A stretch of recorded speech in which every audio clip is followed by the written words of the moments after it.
to be working on. This is how it looks before we've done anything to it, and this is how it will look when we are finished. In the description of this YouTube video, there is a link to download this file that I'm working on, so feel free to download it. Make sure to pause this video first, and once you've downloaded it, you can work on this image with me.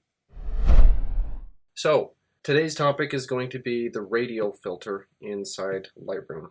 We worked on the adjustment brush and the graduated filter last time. Now we're going to be using those same principles using a radial filter. Each of these three tools has the same set of controls, you're just applying them in a different manner. I'm going to click on our radial filter, I'm going to reset it, I'm going to set all my settings to 0. Basically, any special edits we're going to do to this image, I'm going to do with the radial filter instead of the adjustment brush or the graduated filter. So first things first, I want to adjust some basic exposure first. First thing I'm going to do is I'm going to go to my lens correction, I'm going to enable profile, take out some of my chromatic aberration, and we're going to take our sharpening up to like 70. Okay, I'm going to drop the exposure just a little bit because I want to really take the attention away from all the bright lights and try and put more emphasis on the subject. I'm going to boost my shadows a little bit, and I'm going to drop my highlights.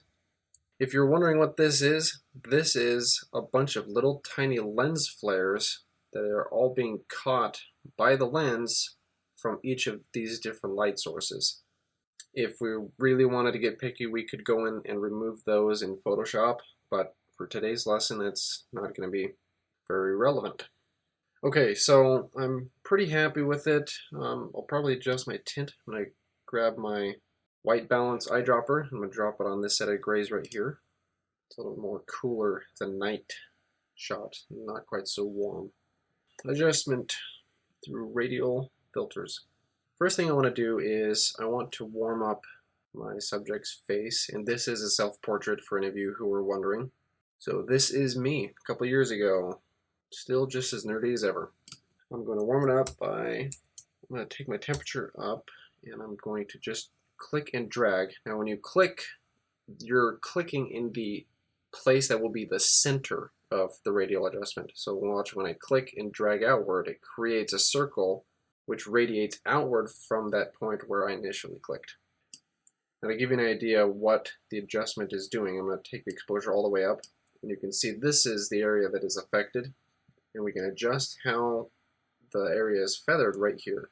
We can take that feather all the way down, and it fits that circle perfectly, or we can feather it 100%. I rarely mess with the feathering. I usually leave it at 100%, and that just means all my edits are just soft and really clean without any obvious fringing effects. I don't want to create a halo, that's not what we're going for. I think I'm pretty happy with the warmth. I'm going to try and bump it up one more and put a little bit of pink and reduce some of that green in the face. I'm going to take my exposure up just a little bit, and we're also going to boost our shadows. Okay, so here's with it off, and here's with it on. We just warmed up the face, put a little bit more light in there, not too much, but just enough so we've got some more detail and visibility. Pretty happy with that. The next thing I'll probably do is I'm going to do a much larger one, basically going to be doing a custom vignette for the whole body. You need to make sure that on the radial adjustment layer we've got new selected, because we are going to be creating a new one. I'm going to reset my temperature, and this time I'm going to take my exposure way up just to see which area I'm affecting, and we'll scale it back. So I'm going to start by dragging the area. I want to just push some light into the whole subject. So I'm going to make it nice and big, make it a little bit wider, and I'll rotate it so it falls along this linear plane from the head through the legs. And I'm going to make it even taller.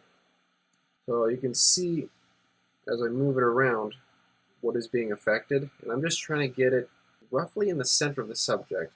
I'm going to make it a little bit wider to get some of the shadow area back here, and then we'll reset this.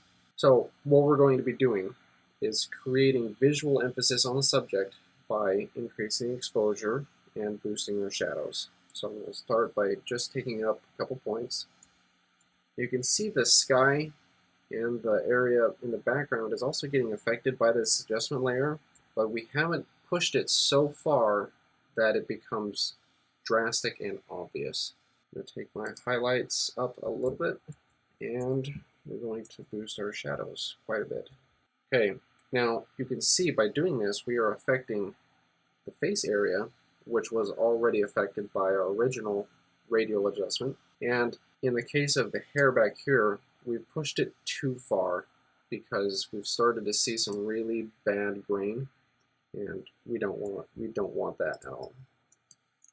So in order to even this out, I'm going to select this radial adjustment, and we're going to back our shadows off a little bit. Probably one more. There you go. That way it's not quite so grainy, and we still have the same brightness that we want. We were just pushing a little bit too far with a combination of this mask and the other mask, both affecting the same area. Let's do another one. So I'm going to click New. What I'm going to do with this one is I'm going to be boosting our shadows back here. So again, I'm going to drag and create a nice big radial filter. I'm going to set my exposure to 0, and we're going to push our shadows in just a little bit, just to bring a little bit more detail out there. I'm going to do New. And we're going to do the same thing for here. I just want to bring out the shadow detail around here just a little bit. So I'm going to start, click, and drag. Again, it's keeping that setting of high exposure, which I usually do, just so I can see which area is being affected. Then I take it out, and we're going to boost those shadows again. Just enough where we can start to see some detail, but not enough where it becomes distracting. Click New, and we're going to be working on our lights over here. I just want to soften them up and give them a little bit more of a glow. Right now they look like very crisp circles because of the way the lens is creating the bokeh. I'm going to start by clicking and dragging my radial adjustment layer. I'm going to drag it down, get all of those lights, and we're going to rotate it in so we have kind of this linear plane going through the lights. We're going to reset our exposure, and I'm going to drop the exposure just a couple points. I'm going to take our highlights down by about 3, shadows up by about 4, and we're going to take our clarity all the way down. The clarity is what's creating that super soft effect that we've got going on, so I'll turn them off. You see how razor sharp and crisp they are? When you turn it back on, if you watch this area, they soften up and become a little bit more glowing and not so sharp. I'm liking that, and we're going to be cooling off this area right here. It's a little bit too warm for my taste, and I just want to cool it off a little bit. So we're going to click and drag a nice big radial adjustment layer. We're going to reset our exposure, and this time I'm just going to be messing with the temperature. I'm just going to drop it 10, 20, probably 20. We'll drag this out just a little bit further down, and probably just into the face a little bit, so we're just barely fringing out by the time we cross into here. So the face is not really being affected by the color temperature. And overall, I'm pretty happy. Okay, so the last thing I'm going to do is going to be creating a custom vignette. Now, if you've watched the older videos, you know that there's the effects panel down here where you can create a post-crop vignette, but it creates the vignette from the corners moving inward. We're going to be taking that same kind of concept, but starting in the center, moving outward. I'll show you what I mean. So instead of +2, I'm going to go -2 for the exposure. I'm going to click where just roughly in the center, and I'm going to start dragging out. Now you can see it's darkening the entire image, and it's darkening it from the center, moving outward. What we're going to do now is we're going to uncheck Invert Mask, which means instead of affecting everything inside the circle, we're going to be affecting everything outside the circle. So watch what happens when I uncheck this. Essentially, we have created a very intense custom vignette. So we can go even darker than what is available in this effects panel, take our exposure all the way down, and go really wild with it. Not really what I want to do, but for illustrative purposes, you can see how you can take the oval shape and create a very unique custom vignette and isolate very select parts of the image. which honestly I think I'm going to do. We're just not going to use that much of an exposure setting. We're going to drop it a little bit. I'm thinking we'll roll with that. I'm liking this as far as the effect goes. I'm liking how this is looking. Again, this is the area that's getting affected, but I think I'm going to keep it at negative 0.4. We're just using that to darken everything around but the subject, creating a custom vignette, pushing the viewer's eyes towards the subject. So there you have it. We did some basic retouching in our standard camera raw tools, but for any of the selective adjustments, we were able to do it all pretty simply and effectively using the Radial Adjustment tool. With the graduated filter, the Radial Filter, and the adjustment brush, you can do some really advanced and refined processing to your images with relative ease inside Lightroom. When you start getting into the really advanced stuff, which we will in future videos, there are just some things that Lightroom cannot do, and we're going to go to Photoshop for those.